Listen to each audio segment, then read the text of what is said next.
On a sweltering Tuesday night along Interstate 95, just outside Alexandria, Virginia, red and blue lights carved through the humid darkness like a blade. Deputy Sheriff Travis Malone, a 10-year veteran with a reputation for a short temper and far too many civilian complaints, believed he was simply putting another driver in his place. He had no clue that the quiet black man behind the wheel of the charcoal gray Mercedes commanded 250,000 troops. The Pentagon was already moving, and Malone's career was finished before he ever stepped out of his cruiser. The heavy night air clung to the asphalt. It was 11:52 p.m. The highway was mostly empty, except for the occasional long-haul truck rumbling through the graveyard shift. Inside the pristine 2024 Mercedes-Benz S-Class, General Harlan J. Brooks was enjoying the rare silence. At 58, his close-cropped hair carried threads of gray at the temples, and even seated, his posture stayed rigidly straight. Tonight he wore civilian clothes, a simple navy polo and khaki slacks. No stars on his collar, no ribbons, no armed escort. For the first time in 3 months, he was simply a man driving home from a long, unpublicized summit in Washington. He wasn't just Harlan Brooks. He was the 4-star general commanding the United States Army Materiel Command, the officer responsible for keeping every American soldier supplied, armed, and moving across the globe. Tonight, though, he only wanted to reach his quiet suburban home, pour a glass of bourbon, and sleep. A few miles behind him, parked in the shadowed median, sat Cruiser 42 of the Alexandria County Sheriff's Department. Behind the wheel, Deputy Malone seethed. He had just been passed over for promotion to sergeant again, the job going to a younger, smoother-talking deputy. His thick fingers drummed the steering wheel as he hunted for any excuse to remind the world who held the power out here. Beside him sat rookie Deputy Kyle Bennett, still learning that contradicting his training officer carried consequences far worse than facing criminals. The Mercedes rolled past at exactly 65 miles per hour, the posted limit, centered perfectly in its lane, taillights glowing steady red. "Look at this guy," Malone sneered, eyes locked on the luxury sedan. "Tints are way too dark," and he swerved back there, failure to maintain lane. Bennett leaned forward. "He's doing the limit, TJ. Registration looks clean from here." Malone slammed the cruiser into gear. Gravel sprayed as the light bar exploded into a blinding storm of red and blue. The siren gave one sharp, aggressive wail. Inside the Mercedes, General Brooks glanced at the rearview mirror and sighed, a deep, tired sound. He checked his speedometer, still exactly 65. He hadn't changed lanes in 10 miles. He signaled calmly and guided the heavy sedan onto the gravel shoulder beneath a single dim highway lamp. He shifted into park, killed the engine, and rolled down every window, a habit born from years of wanting every encounter to remain transparent. Both hands rested on the top of the steering wheel, fingers spread, waiting. Malone threw open his door before the cruiser fully stopped. "Call it in, Bennett. Don't step out until I secure the driver." He approached the Mercedes with a predatory swagger, one hand resting on his holstered weapon.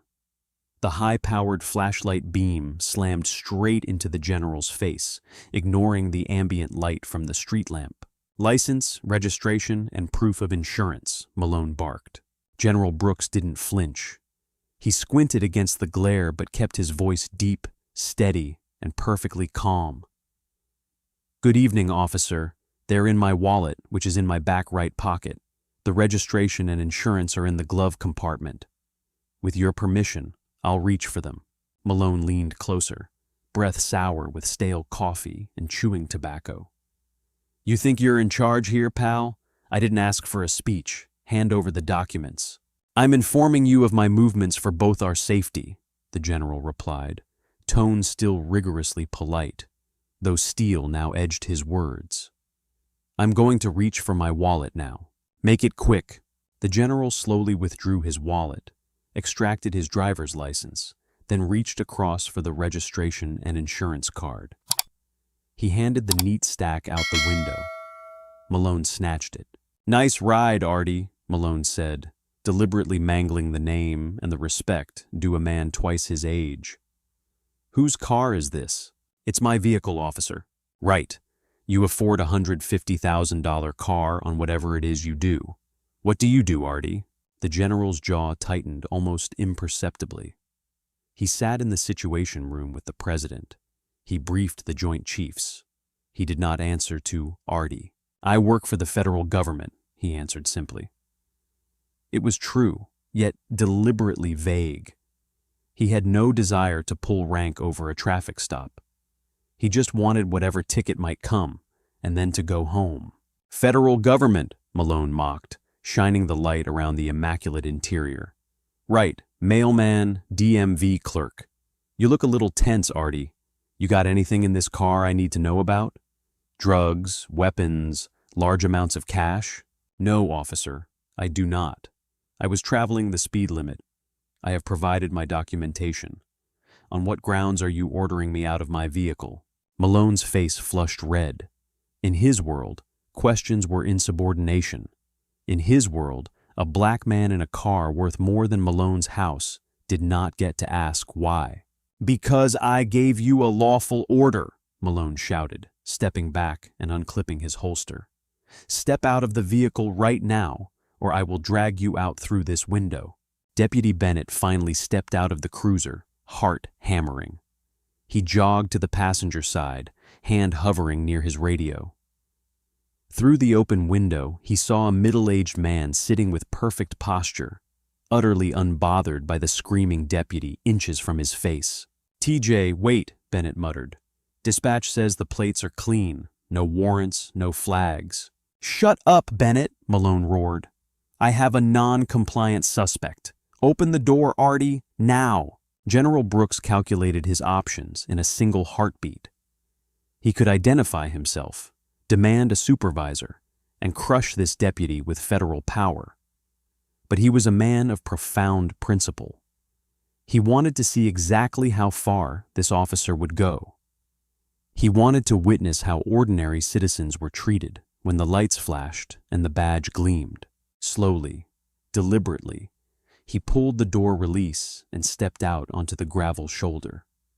He stood at his full 6'2" height, towering over Malone's stocky frame. Malone took an involuntary step back, then his ego reasserted itself.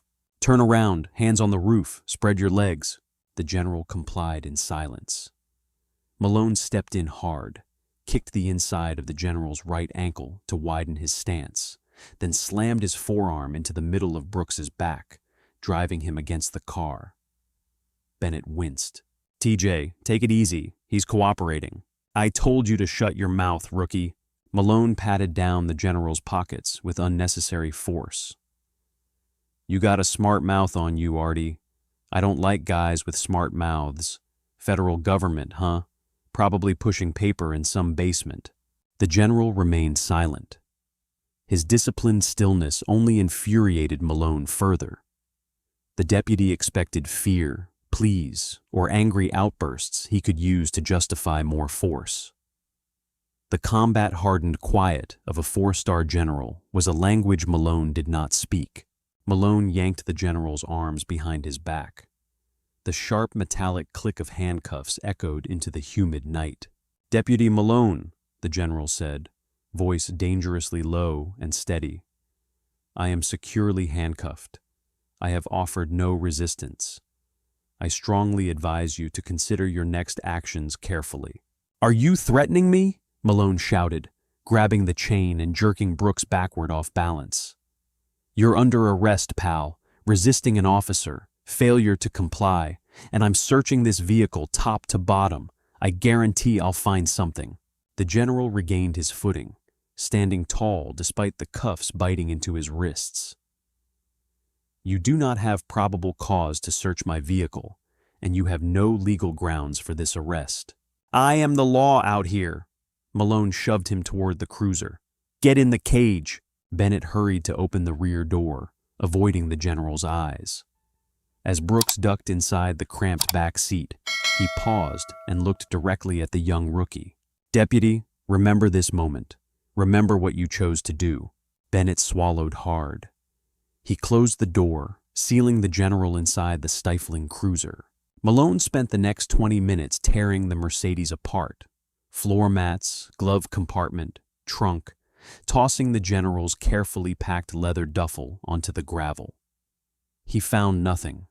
No weapons, no contraband, only dry cleaning receipts, high-end cologne, and dense books on military strategy that meant nothing to him. Frustrated and sweating, Malone slammed the trunk.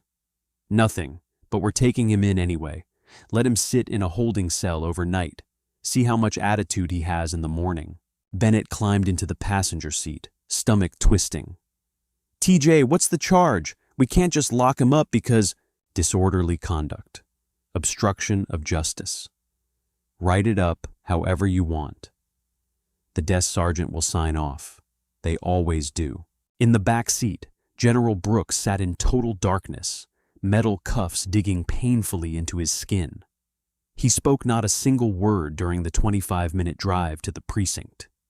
He simply watched passing streetlights while his mind shifted from moving armored divisions across Europe to a much smaller, highly localized tactical strike. He was going to dismantle Deputy Travis Malone's world, brick by arrogant brick. The Alexandria County Sheriff's Precinct 4 smelled of industrial bleach, stale sweat, and burnt coffee.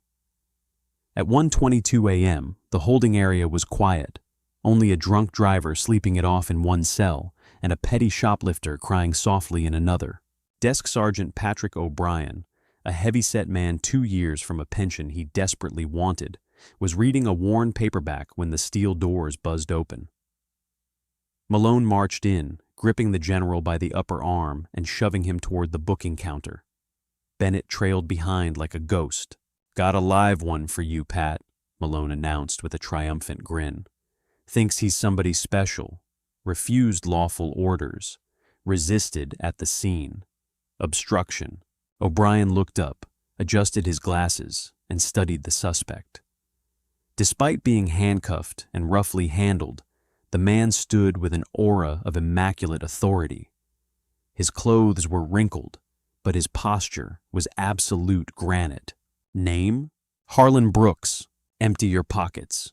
"Oh, wait, he's cuffed. Malone, empty his pockets."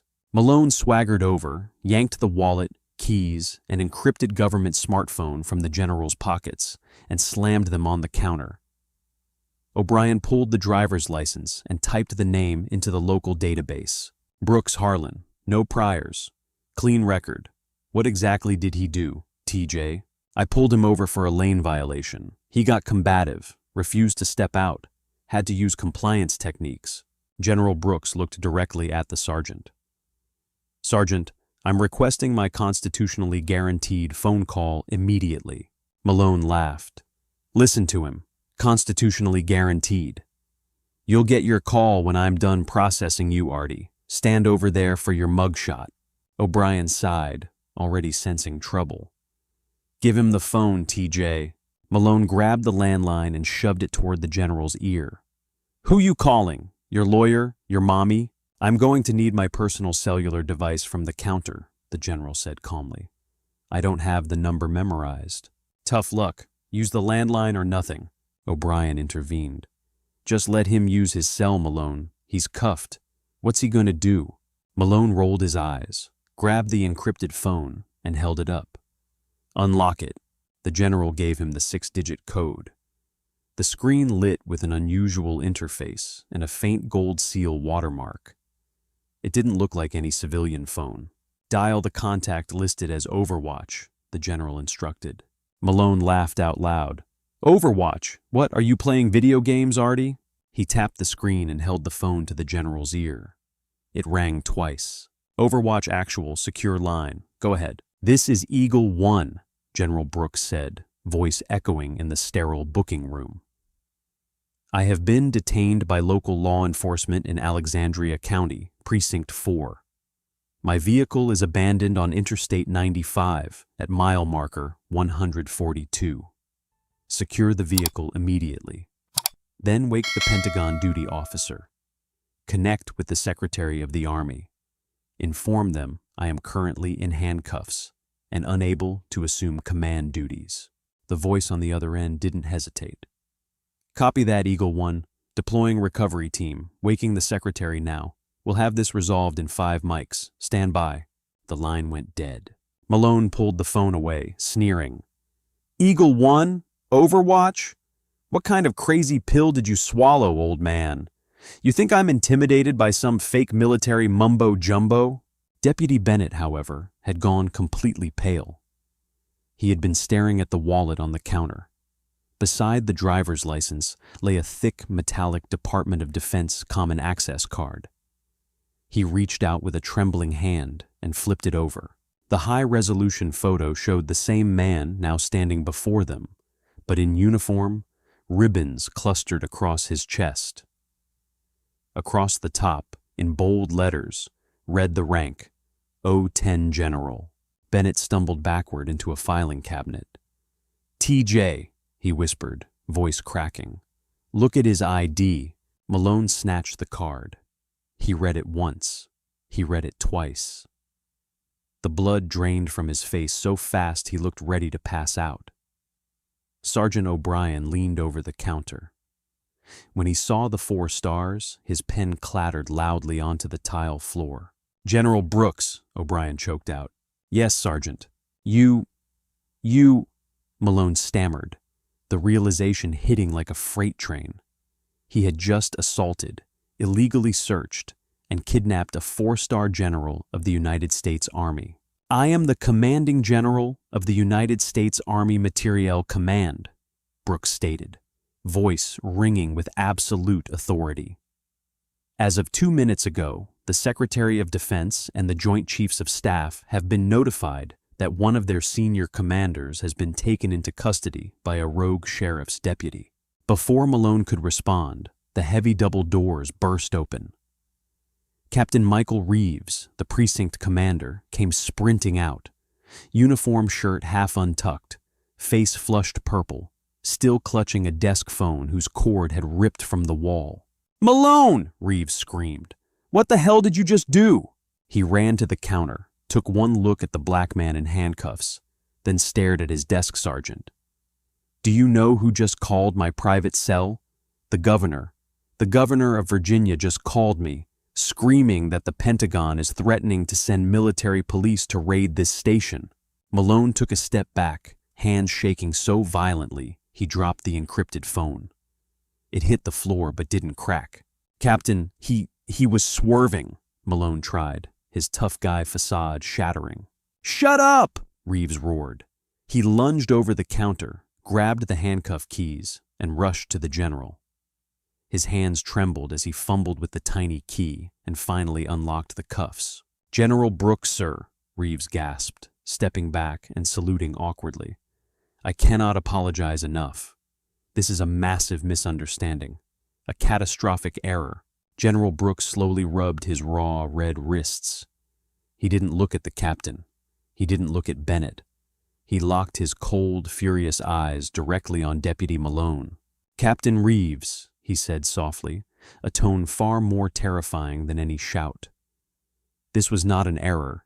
This was a demonstration, and I'm about to demonstrate exactly what happens when the men trusted to protect our citizens become their abusers. The silence in the booking room was absolute, the suffocating quiet before a catastrophic pressure release. General Brooks stood rubbing his wrists, eyes boring into Malone. The stocky deputy, who had swaggered like a tyrant on the dark highway, now looked like a deflated balloon, breathing shallow, eyes darting toward the exit as if considering a run. Captain Reeves wiped sweat from his forehead with a trembling hand. General, please come into my office. Let me get you coffee, water. We can sort this out quietly. I'll personally see that Deputy Malone is severely disciplined. Brooks didn't move, didn't blink. I will not be going to your office, Captain, and we will not be sorting this out quietly. You will lock down this precinct. No one enters or leaves without my authorization. You will secure the body camera footage from both deputies immediately. If a single frame is deleted, corrupted, or misplaced, I will have the Department of Justice indict you for destruction of federal evidence before sunrise." "Yes, sir. Of course, sir," Reeves stammered, waving frantically at Sergeant O'Brien. "Pat, get the body cams. Upload them to the secure server right now. Hand them over."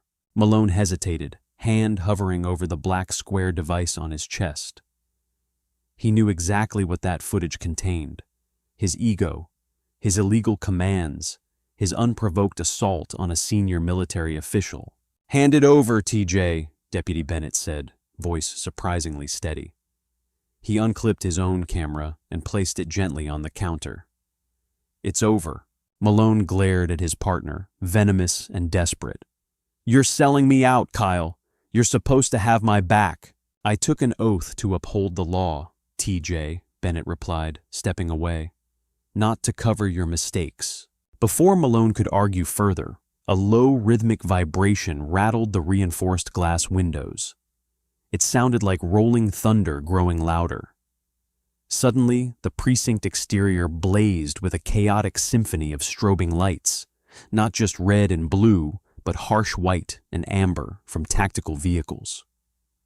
Tires screeched, heavy doors slammed.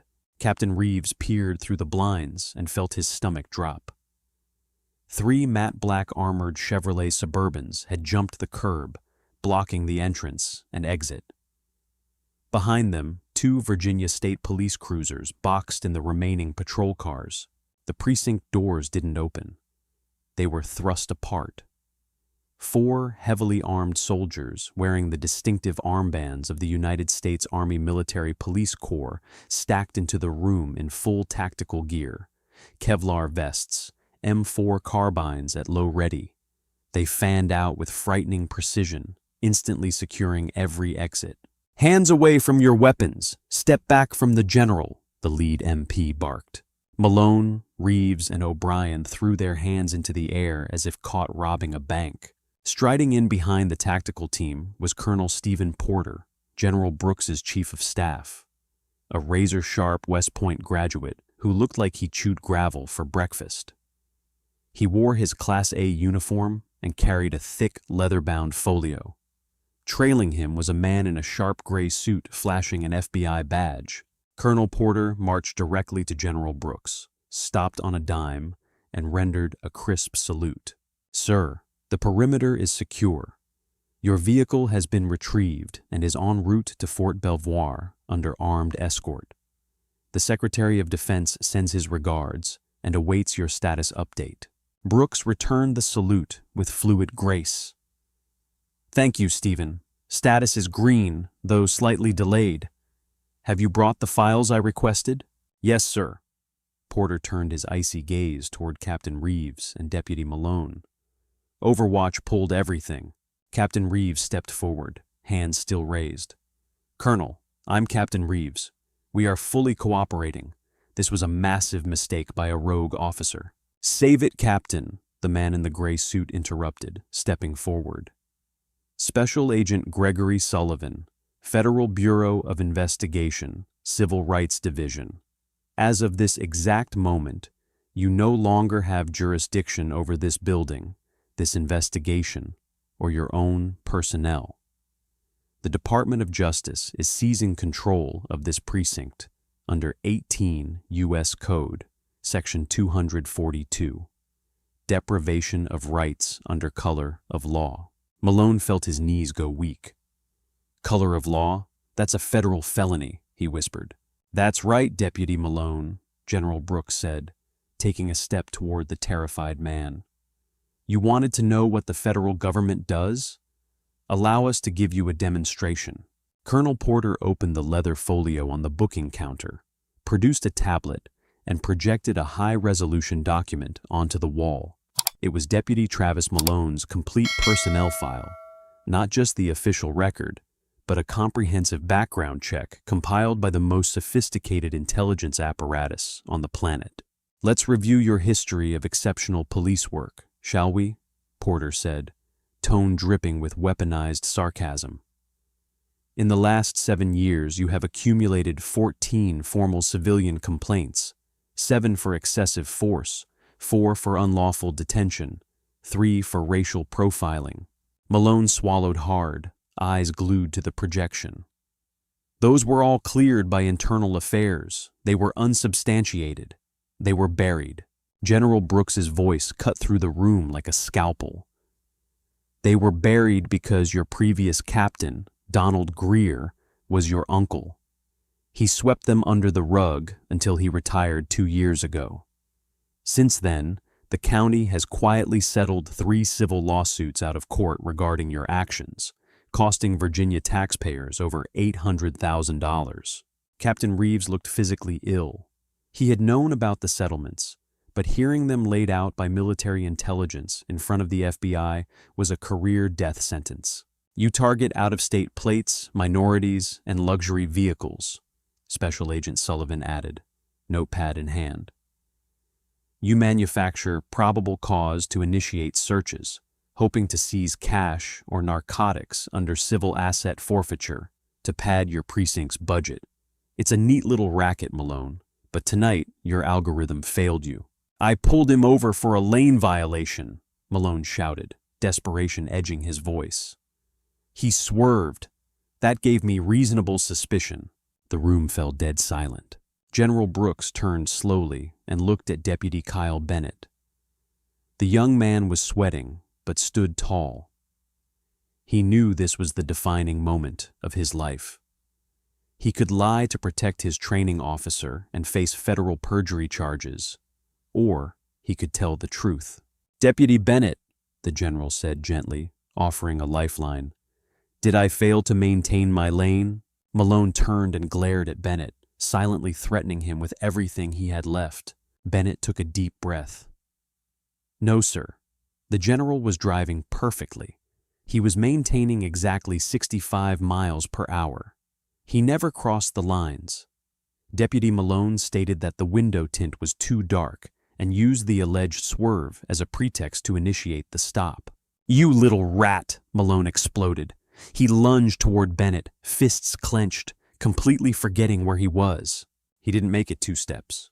2 military police officers moved with blinding speed, intercepting him mid-lunge. They slammed him face first into the cinder block wall with a bone-jarring thud. One MP pinned Malone's arm behind his back at a painful angle, while the other kicked his legs apart, the exact same compliance technique Malone had used on General Brooks an hour earlier. Stay down, the MP barked, driving a knee into Malone's spine. Captain Reeves, General Brooks said, not even flinching at the violence erupting feet away. You are going to fire this man right now, verbally, in front of these witnesses. Then Special Agent Sullivan is going to arrest him. Reeves didn't hesitate. Travis Malone, your employment with the Alexandria County Sheriff's Department is terminated effective immediately. You are stripped of your badge, your weapon, and your police powers. Special Agent Sullivan stepped over to the wall where Malone was pinned. He pulled heavy federal-issue steel handcuffs from his belt. Travis Malone, you are under arrest for the federal crimes of kidnapping, assault under color of law, and making false statements to a federal official. He clamped the cuffs down hard, double-locking them with a sharp click. You have the right to remain silent. I highly suggest you start using it. Malone was hauled to his feet. His nose bled slightly from the impact with the wall. Tears of sheer panic and humiliation streamed down his face. The swaggering bully who believed he owned Interstate 95 was gone. In his place stood a broken, terrified man who now understood he would spend a very long time in federal prison. As the MPS and Agent Sullivan marched Malone toward the exit, they paused beside General Brooks. The general looked at the disgraced deputy with profound disappointment. No gloating, no smile. The badge you wore was a symbol of public trust, Malone, Brooks said quietly. You used it as a weapon against the very people you swore to protect. You thought you were hunting prey in the dark. But you forgot that there are things in the dark much bigger, much stronger, and much more disciplined than you will ever be. Malone opened his mouth to speak, to beg, to apologize, but nothing came out. Sullivan shoved him forward and stuffed him into the back of an armored SUV. General Brooks turned back to the booking counter, picked up his wallet, keys, and encrypted phone. He looked at Captain Reeves, who leaned heavily against the counter as if he had aged 10 years in 30 minutes. The Department of Justice will be conducting a full top-to-bottom audit of this precinct, Captain. Every arrest Malone has made in the last decade will be reviewed. Every conviction will be scrutinized. I expect your full cooperation with the federal authorities. You'll have it, General, my word on it. Brooks nodded curtly, then turned to Deputy Bennett. The young rookie flinched, expecting reprimand. Instead, the general extended his right hand. Bennett stared at it, stunned, then reached out. The grip was firm, strong, and reassuring. It takes courage to stand up to the enemy on a battlefield, Deputy Bennett, Brooks said, eyes softening just a fraction. But it takes a very special, very rare kind of courage to stand up to your own comrades when they are wrong. You honored your oath tonight. Remember this feeling. Let it guide the rest of your career. Thank you, sir, Bennett whispered, voice thick with emotion. I will. Brooks turned to Colonel Porter. Stephen, are we finished here? Yes, General. Your vehicle is secure at Belvoir. We have transport waiting outside to take you the rest of the way home. Brooks adjusted the collar of his polo shirt, posture perfect, unbothered by the chaos he had just commanded. Let's go home, Colonel. It's been a long night. Without another word, General Harlan J. Brooks walked out of the precinct, heavy steel doors closing behind him, leaving a dismantled precinct and a shattered legacy of corruption in his wake. The morning sun had barely crested the Potomac River, casting long golden shadows across the Pentagon's sprawling parking lots. But General Brooks was already 3 cups of black coffee deep into his day. He sat at the head of a massive mahogany table in a secure briefing room, surrounded by monitors and maps detailing global supply chains. He was back in his element, moving armor brigades in Eastern Europe, naval armaments in the Pacific. Yet a small corner of his mind remained anchored to a cinder-block precinct in Alexandria. The heavy oak door opened. Colonel Porter stepped in, expression grimmer than usual, carrying a fresh, red-stamped file folder. General, wait for the other officers to clear the room. He closed the door. We have an update on the Alexandria situation from Special Agent Gregory Sullivan at the FBI. The Department of Justice audit started at 0300. They didn't just find a few buried complaints against Travis Malone. They found a cartel. Brooks leaned back, steepling his fingers. Explain.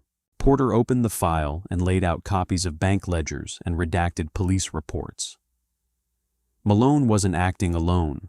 His targeting of luxury vehicles wasn't just ego. He was the primary enforcer for a massive, highly illegal civil asset forfeiture ring. Over the last 5 years, Malone and a select group of deputies initiated bogus traffic stops on out-of-state drivers. They claimed to smell narcotics, searched the vehicles, and seized any cash or valuables under the guise that the assets were tied to drug trafficking. Brooks's jaw tightened. Except they never filed criminal charges because there were no drugs. They simply kept the money. Exactly, sir. And it gets worse. We wondered how a street-level deputy avoided internal affairs for so long, even after his uncle retired. The seized funds were funneled into a slush fund controlled by County Superior Court Judge Harold Mercer. Mercer rubber-stamped the forfeiture orders and took a 40% cut. They were practically running a toll booth on Interstate 95. Brooks's eyes narrowed into dangerous icy slits. He had spent his entire life defending the Constitution against foreign adversaries, only to discover men wearing robes and badges shredding it in his own backyard. Where is Malone right now? sitting in federal lockup in Alexandria. He used his one phone call an hour ago. He didn't call a defense attorney, sir. He called Judge Mercer. Agent Sullivan had the line tapped. Malone threatened to expose the entire operation if Mercer didn't pull strings to get the federal charges dropped. And the judge's response? Mercer told him to keep his mouth shut and promised he would have the FBI's warrant quashed by noon. Mercer has deep political connections in Richmond. He thinks he can stonewall the Department of Justice. Brooks stood, smoothing the front of his pristine uniform. The 4 silver stars on his shoulders gleamed under the fluorescent lights. He thinks he is dealing with standard bureaucracy, Stephen. He thinks this is a matter of local politics. Yes, sir. Porter smiled thinly, knowing exactly what came next. What are your orders? Contact Agent Sullivan. Tell him to move on Judge Mercer immediately. I want the judge's chambers raided, his accounts frozen, and his hard drive seized before he finishes his morning coffee. And tell Sullivan that I will personally attend Travis Malone's arraignment tomorrow morning. I want both men to see exactly who they decided to declare war on.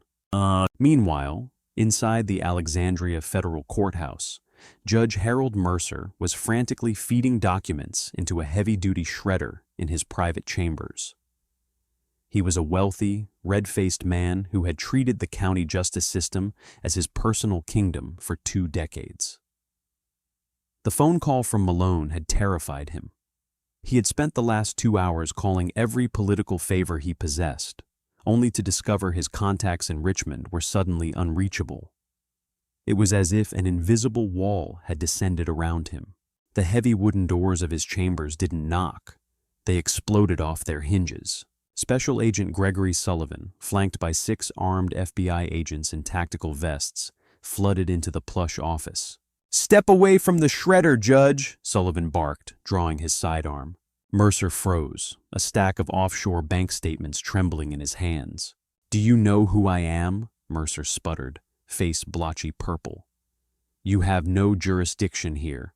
I will have your badge for this." Sullivan holstered his weapon and slapped a thick, rolled federal warrant onto the judge's mahogany desk. "Harold Mercer, you are under arrest for racketeering, wire fraud, conspiracy to commit extortion, and money laundering. We have the bank records. We have the wiretaps.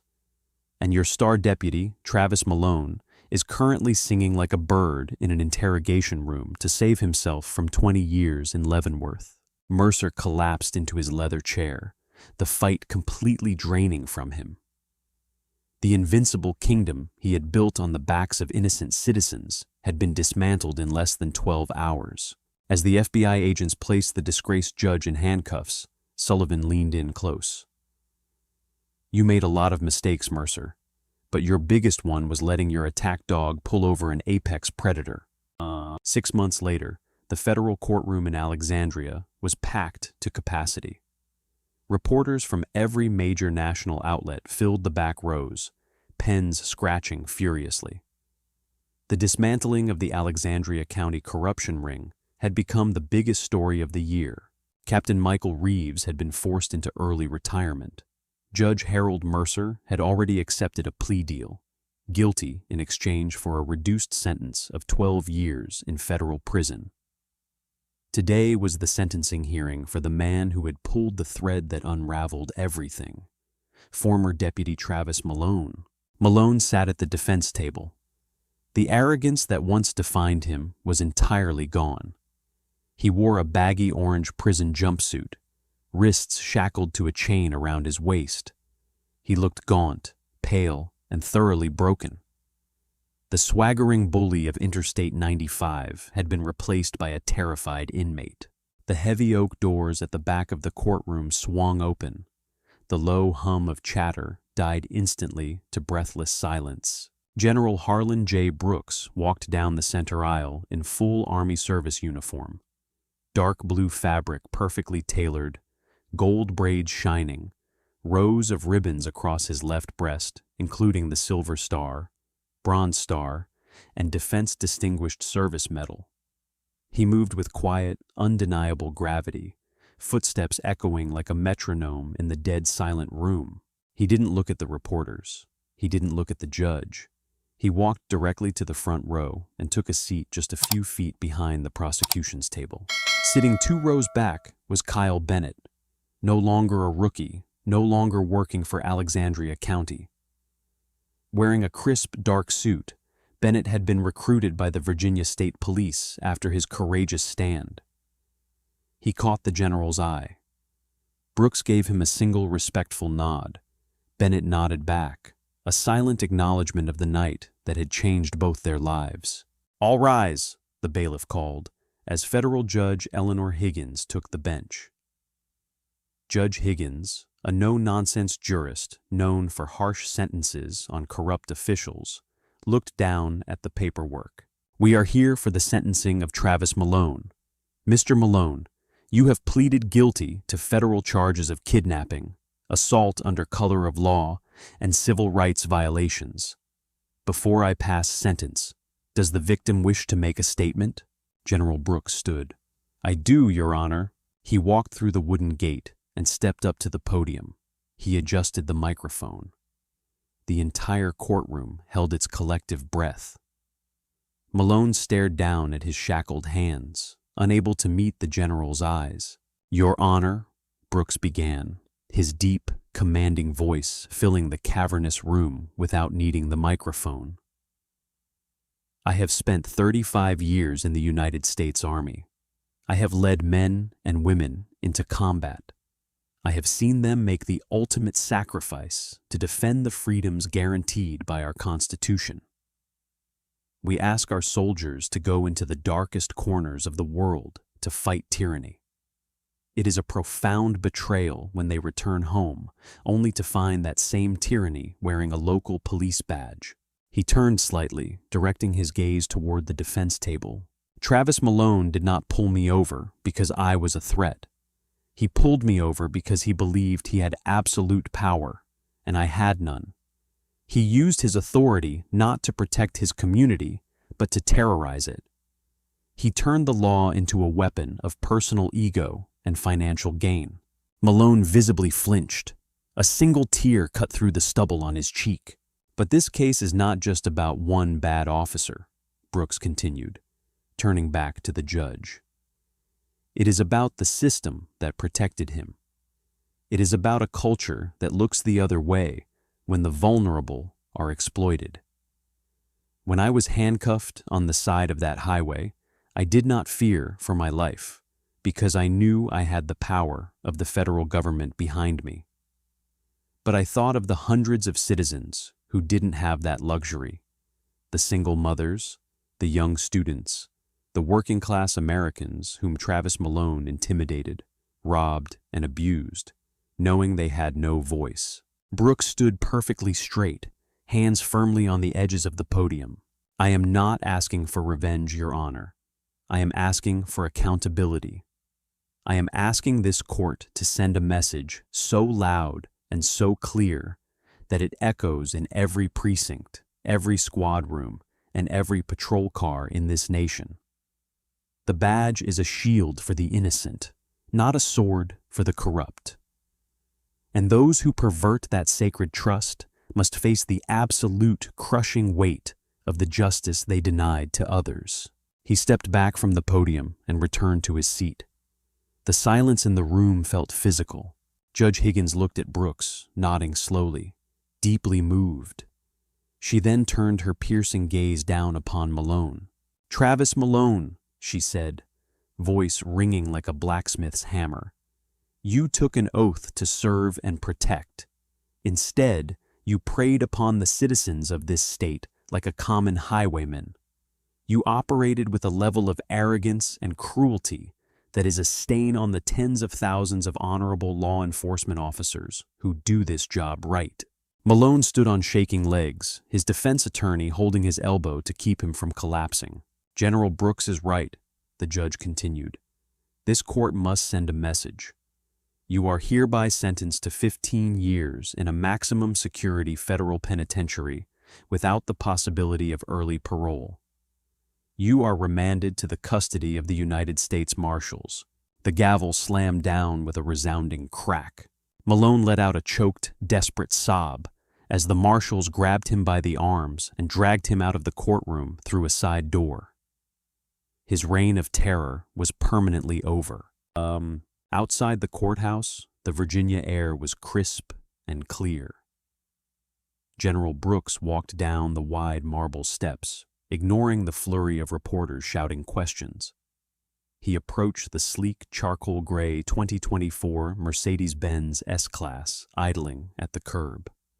Colonel Porter stood by the open rear door. "A decisive victory, sir." Brooks paused, looking out over the busy street. He thought about Judge Mercer in a cell, about Malone being processed into federal prison, and about Trooper Kyle Bennett back on the road doing the job with honor. "It wasn't a victory, Stephen," Brooks said softly, getting into the back seat. "It was just a correction. The real victory is making sure men like Malone never get a badge in the first place." As the Mercedes pulled away from the curb and merged smoothly onto the highway, General Harlan J. Brooks closed his eyes, finally enjoying the quiet ride home he had earned 6 months earlier. Power, when left unchecked, is the fastest road to tyranny. But true authority doesn't need to shout, bully, or flex. It stands in quiet discipline, waiting for the right moment to dismantle corruption from the roots. General Harlan J. Brooks showed that holding the line against injustice isn't just a battlefield duty, it's a domestic necessity. When those sworn to protect become the predators, it only takes one person with the courage and the leverage to remind them that nobody is above the law.